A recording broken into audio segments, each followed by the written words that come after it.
संतोष देशमुखांना अडकवण्यासाठी ज्या महिलेचा वापर करण्यात येणार होता त्या महिलेची हत्या झाल्याचा संशय अंजली दमानी यांचा खळबळजनक दावा आहे। दमानी यांनी बीड जिल्हा पोलीस अधीक्षकांकडे माहिती मागितली आहे।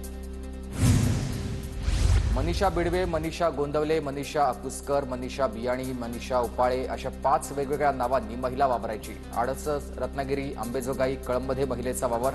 अंजली दमानी यांची माहिती।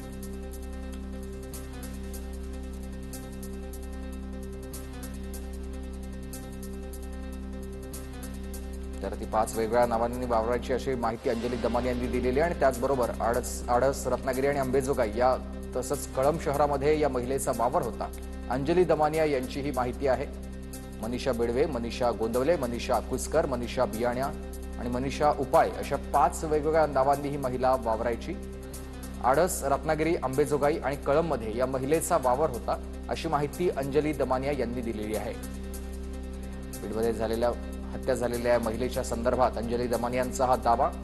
अंजली दमानी यांनी या महिलेसंदर्भातली 5 वेगवेगळे नावं देखील समोर आणलेली, ज्याच्यामध्ये मनीषा बिडवे, मनीषा गोंदवले, मनीषा अकुस्कर, मनीषा बियाणी, मनीषा उपाळे अशा या 5 वेगवेगळ्या नावांनी ही महिला संपूर्ण महाराष्ट्रातल्या वेगवेगळ्या भागामध्ये वावरायची।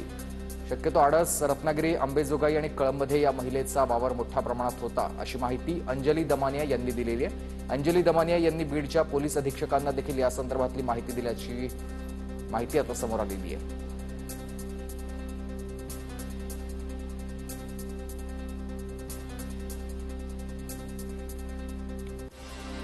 संतोष देशमुखांना अडकवण्यासाठी ज्या महिलेचा वापर करण्यात येणार होता त्या महिलेची हत्या झाल्याचा संशय अंजली दमानी यांनी व्यक्त केला आहे। अंजली दमानी यांचा हा खळबळजनक दावा आहे। दमानी यांनी बीड जिल्हा पोलीस अधीक्षकांकडे माहिती मागितलेली आहे। कराड घुलेला झालेल्या मारहाणीचं वृत्त तुरुंग प्रशासनानं फेटाळलंय। फोन लावण्यावरून 2 कैद्यांमध्ये किरकोळ वाद झाला। या वादामध्ये घुले आणि कराडचा संबंध नाही असं समोर आलंय। अंदर मारना या मारना सब कुछ माफ है, बबन गित्ते नावाच्या फेसबुक अकाउंटवरून पोस्ट। कराडला तुरुंगात मारहाण झाल्याच्या वृत्तानंतर फेसबुक पोस्ट। बबन गित्ते 9 महिन्यांपासून फरार आहे। बीड तुरुंगात मोठी मारामारी झाली नाही तर थापडथोपडीची झाली, धावाधावी झाली। तुरुंग प्रशासन इतरांची नावं सांगत आहे, मात्र 2 टोळ्यांमधली ही मारहाण आहे। सुरेश ढसांकडून दुजोरा। कराडला जेलमध्ये मारहाण झाली अशी माहिती माझ्याजवळ नाही, कदाचित असंतोष बाहेर आला असेल। कराडला झालेल्या मारहाणीवर प्रवीण दरेकरांची प्रतिक्रिया।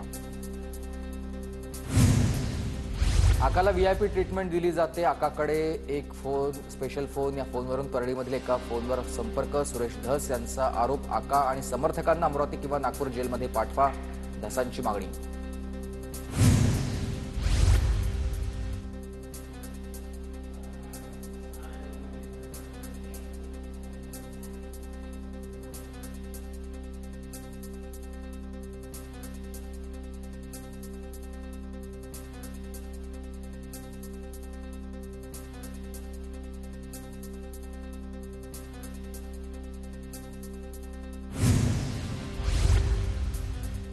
वाल्मिक कराड हा फिल्म प्रोड्युसर होता। निलंबित पोलीस अधिकारी रणजित कासलेंचा खळबळजनक दावा। सोशल मीडियावर कराडच्या आयकार्डसह आलिशान ऑफिसचे फोटो व्हायरल झाले।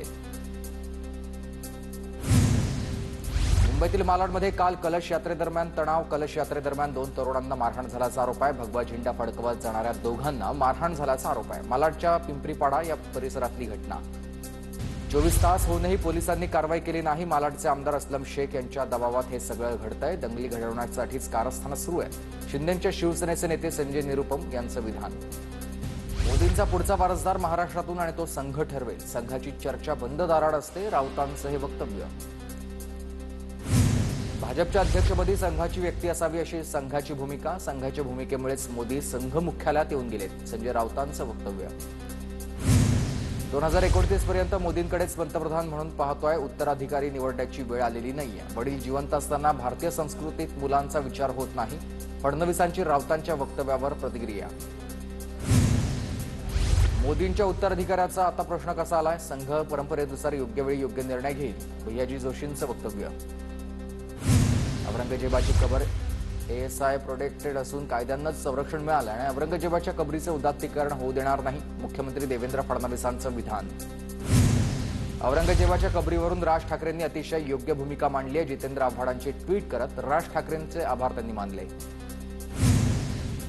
कठोर कायदा केल्याशिवाय महापुरुषांबद्दल चुकीचं वक्तव्य थांबणार नाही. संभाजीराजे छत्रपती आणि उदयनराजेंनी केलेली मागणी योग्य आहे. विधान परिषदेचे सभापती राम शिंदेंचं वक्तव्य.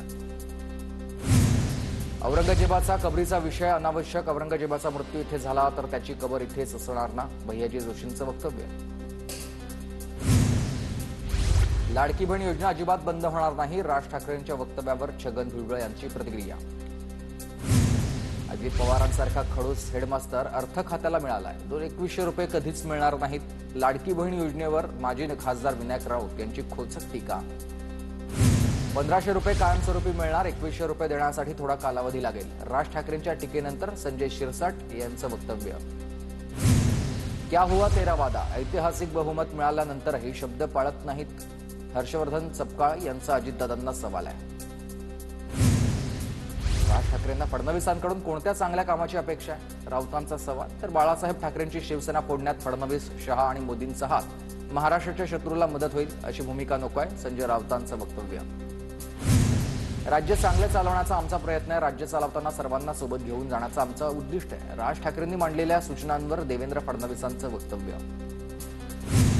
फडणवीसांना राज्यातील सगळी सत्ता हातात हवी आहे. सत्ता हातात हवी असल्यानंच राज्यामध्ये स्थानिक स्वराज्य संस्थांच्या निवडणुका नाहीत. काँग्रेस प्रदेशाध्यक्ष हर्षवर्धन चपकाळ यांचा आरोप आहे. प्रशांत कोरटकर वापरत असलेली आलिशान मर्सिडीज गाडी जप्त. कोरटकर मर्सिडीज गाडी चंद्रपूरमध्ये घेऊन गेल्याची माहिती समोर. याआधी कोरटकरची महिंद्रा कंपनीची गाडी जप्त केली होती.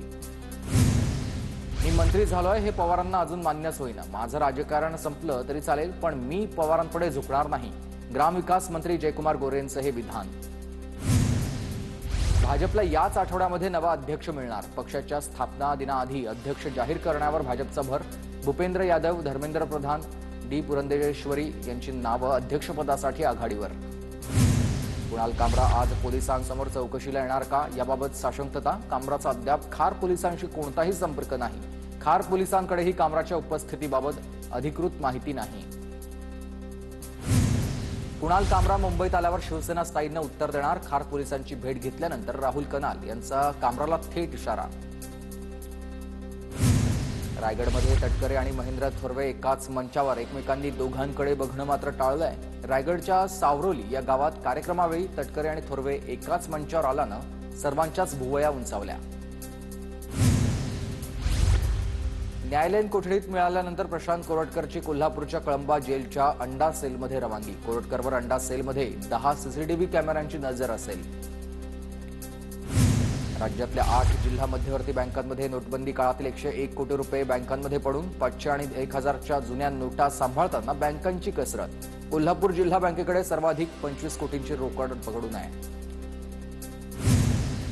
कोल्हापूर जिल्हा मध्यवर्ती बँकेकडे नोटबंदी काळातील 25 कोटींच्या नोटा शिल्लक आहेत आणि या नोटा अधिकृत आहेत. नोटा कुठून आल्यात याचा डेटा सुद्धा आहे. त्यामुळे आरबीआयला नोटा स्वीकाराव्याच लागतील. हसन मुश्रीफांचं वक्तव्य. भारतातील शिक्षण व्यवस्थेची हत्या थांबवा. राष्ट्रीय शिक्षण धोरणाच्या बदलांबाबत राज्य सरकारांशी एकदाही चर्चा नाही. काँग्रेस नेत्या सोनिया गांधींचा पत्राद्वारे मोदी सरकारवर निशाणा. अमरावती विमानतळावर 72 आसनी विमान उतरलंय आणि अमरावती विमानतळावर यशस्वी चाचणी. लवकरच अमरावती विमानतळावरून सेवा सुरू होणार.